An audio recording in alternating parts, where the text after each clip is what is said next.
What is happening, y'all? Welcome back to the Media Goose channel. It is your friend, the Media Goose Ryan, and the goose is loose, baby. Huh? I'm coming at you today to talk about last night's Friday Night Smackdown and the Hall of Fame before WrestleMania starts I think the pre-show starts in like 3 hours, so I am ready for WrestleMania, so this is probably going to be a quick recap. The last week of shows before WrestleMania have kind of become like recap shows over the last couple of years because the for the actual show when the promos are playing, there's oftentimes ads being shown. So this is when I get to see the promos for WrestleMania. So I dig it. The show opened with Pat McAfee and Randy Orton arriving to the arena, Pat being an ass like usual, and he calls Nick Aldis foreign Adam Pearce. That's funny. And he says something like, I'm a self-made billionaire, so nothing you people could know. I'm going to read this contract. And Randy's like, I'm going to go speak to the people. And he goes out, and he cuts a pretty good promo. I do enjoy the fact that Randy hasn't like changed who he is with this character turn, this heel turn. In the way that John Cena, when he turned heel, it was a totally different thing. This is kind of the opposite, where Randy's like, no, I'm still Randy. I don't know, he's not like a mustache twirling villain. So I thought this was a good promo. He said, I don't need Pat. I want Pat. And he finally started to get booed. And it was pretty funny when he started talking about Cody. He was like, who do you think you? He almost said fuck. Randy was hot. He calls Cody a arrogant son of a bitch for feeling like he had to give him permission. And this was a really good promo. This built up Cody and Randy better than anything they've done with Pat. I also liked when Randy said that the last few years he spent helping Cody were more detrimental to his legacy than his time with Pat. I like that. That was a good like rationalization of the situation, and I wish we got more promo time with Randy throughout this feud because he might have been able to save this thing. And then we have the MFTs. No, we don't. Oh, because I wrote down Solo's bloodline. He talked about how he backed him up for Solo's bloodline. He backed him up when Kevin turned heel on him. Everything. And all Cody ever did was take.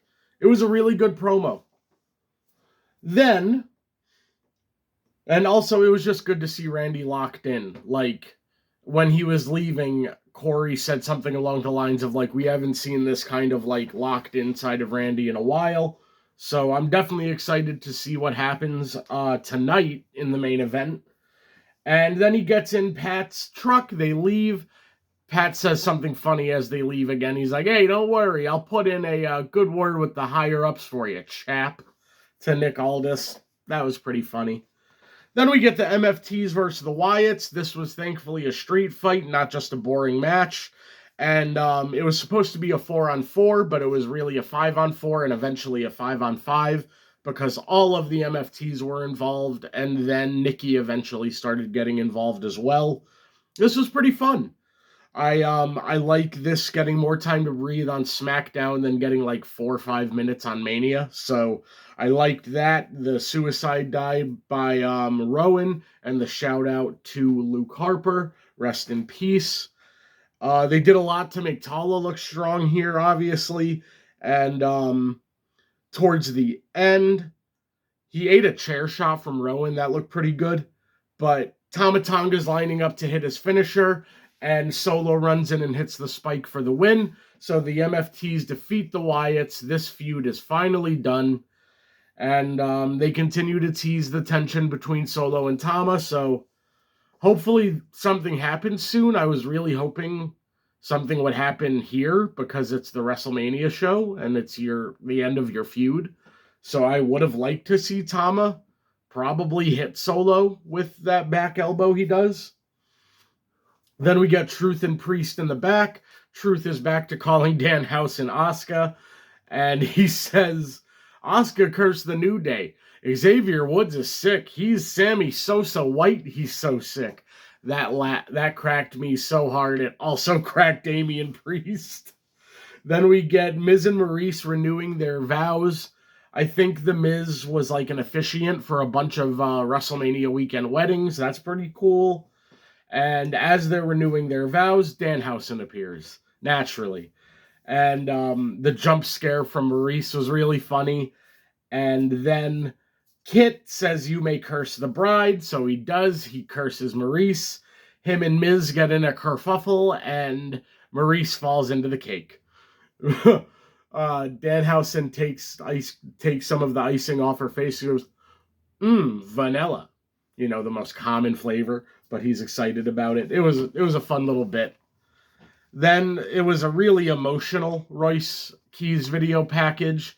This one where like previously he talked about his life, this talked about like the deeper stuff. He started talking about the people he's doing this for. And Mark Henry was in the video. This is a future world champion. Mark my words. Within the next 2 years, Royce Keys will be WWE champion or world heavyweight champion. Then we get Drew and Jacob recap, and Jacob comes out in the cop car then he gets out on top of it and cuts his promo. It was a lot of like grounded Jacob, and I like grounded Jacob. He wasn't just like shouting his catchphrases. He was actually talking real stuff, and this was really good. This is a feud I'm really excited to see blow off tonight. Or is it tomorrow? When? I don't know. It doesn't matter. I think it's tonight. Then we get Charlotte and Alexa backstage. They continue to tease the potential breakup between these two. I continue to think that they're going to win the tag titles. I know Bayley and Lyra might be more obvious, and I feel like they're leaning so hard into the idea that Alexa and Charlotte will turn on each other that they'll swerve us and have them win the titles. Then we get Truth and Priest versus The New Day, Kofi and Grayson Waller. Kofi still got it, man. It's fun watching him. These four guys, all really crisp in the ring. This was good stuff. Truth got isolated for a long section, and then he did the hot tag from the New Day corner. That cracked me up as well. And Truth and Priest ultimately end up getting the win. And then we have, let's see, Jade Cargill and B-Fab come out with Michin, and then Rhea cuts them off right away. It still wasn't the best promo, if I'm being honest. It's still a little clunky between these two. And Rhea starts saying things like, you've done nothing but hide behind those two behind social media, so if you got anything to say it to me alone. And then Jade sends the other two away. She says, you're just some insecure goth kid, a line I think she already used. And she says, you're just jealous of me. Rhea laughs at her, says, I'm not jealous of you. I've hated people like you my entire career. You're nothing but a narcissistic, fake-ass bitch. And Jade raises the title, and we're off to Mania with that match. I think the in-ring match will probably be better than some of this build. I am hoping that it's Jade's best in-ring match to this point. Then, what happened? It was supposed to be Tiffany versus Julia for the United States title. It was announced and advertised. And then it was just Tiffany and Jordan for some reason. And you had Tiffany pin Jordan, which I hate. Then Trick Williams comes out. He brings out a gingerbread man after like a really serious start to the promo. And it kind of goes goofy after that.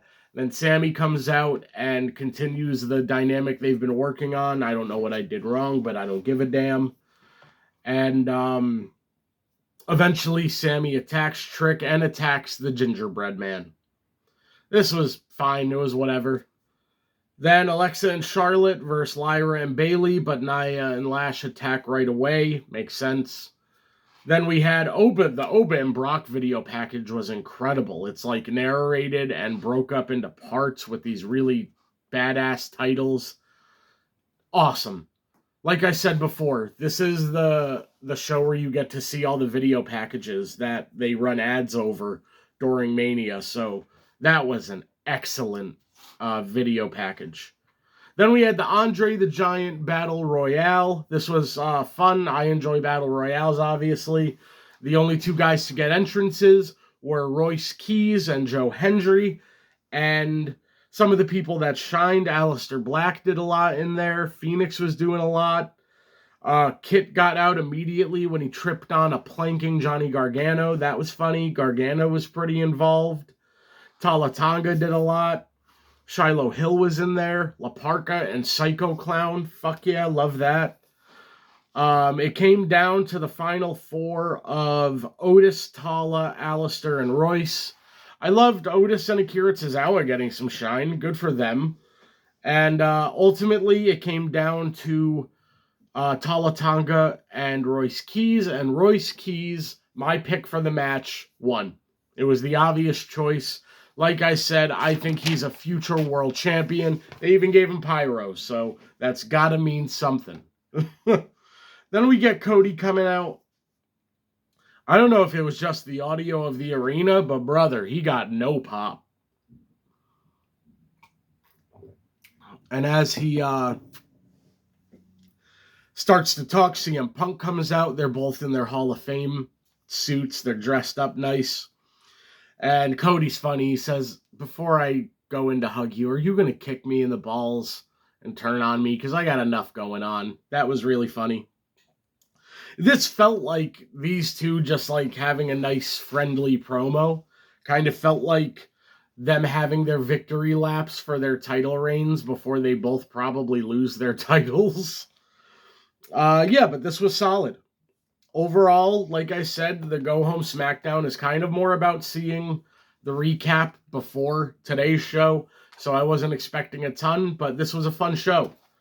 And then we get into the Hall of Fame. Stephanie McMahon opened the proceedings.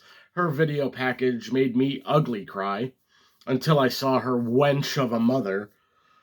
But Stephanie McMahon's a wonderful woman. I feel like all the things the McMahons are kind of associated with, I've never really heard associated to Stephanie. And I've always, the wrestlers, all throughout the red carpet for the Hall of Fame, wrestlers were talking about what Stephanie means to them, what Stephanie meant to the women's revolution. And Stephanie just seems like a really wonderful person. So to see her get this was really awesome. I cried even more when the Connor's Crusher and Connor's Cure stuff came up. I didn't listen to the intros. For rich white women, I don't need to hear. But Stephanie was wonderful. I really enjoyed her speech as well. And I love that she finished it with the heel promo. That was badass. Then we get the Legacy Award. Bad News Brown, an Olympic medalist in judo. Bad News Brown was before my time, but the video package showed you why he's a Hall of Famer, showed you him mixing it up with the biggest stars of the time. So much respect to Bad News Brown. Then, from Parts Unknown, Demolition, they had the legendary Haku, Arn Anderson, and the Warlord introduce them. All three gave great speeches, really loved hearing it. And then Barry and Bill, Smash and Axe, come out. And Demolition's one of the greatest tag teams of all times. They're probably your favorite team's favorite tag team. They had that dominant 16-month title reign that I think the Usos broke with their Bloodline reign. It was a really beautiful speech from both parties, from Bill and Barry. They gave heartfelt speeches. And congratulations. Then we had... I think this might have been where they did the Hulk Hogan slamming Andre as like the moment of the year. I've said my piece about Hulk Hogan. The man's gone. I won't be too bad anymore. He, the biggest star in the history of wrestling. And that's the biggest moment in the history of wrestling, is the slam on Andre. So that makes a lot of sense for that to go in. Then we had Kevin Nash and X-Pac induct Dennis Rodman. Dennis Rodman got very emotional. I've seen Dennis Rodman speak in public before at like the roasts, and sometimes he does get a little awkward with like talking to crowds and dealing with people like borderline heckling or like just yelling when they shouldn't. But I didn't think it was a problem last night. He was emotional, and that's fine. Take your time. This is a beautiful moment. Then we had Sid Vicious going in. Sid Vicious, another icon of the like 80s, 90s, and well deserved. Then the headliner, AJ Styles, introduced by the Good Brothers, and it was beautiful. The hearing both Gallows and Anderson share their piece about AJ, then AJ coming out. I kind of wish we got more reflection on the full AJ career. He really did focus on like his retirement as recently as it was and how he's feeling about it. But it was beautiful. It's AJ Styles, damn it. He is one of the greatest of all time. So to all of the new inductees, let me read the names one more time. Stephanie McMahon, Bad News Brown, Demolition, Dennis Rodman, Hogan and Andre, Sid Vicious, and AJ Styles. Congratulations on your inductions into the Hall of Fame. All were incredibly well deserved. So y'all, WrestleMania starts in a few hours. I wanted to get this video out before the show, but I slept in watching the Hall of Fame. That bitch ran late, so I needed to sleep in.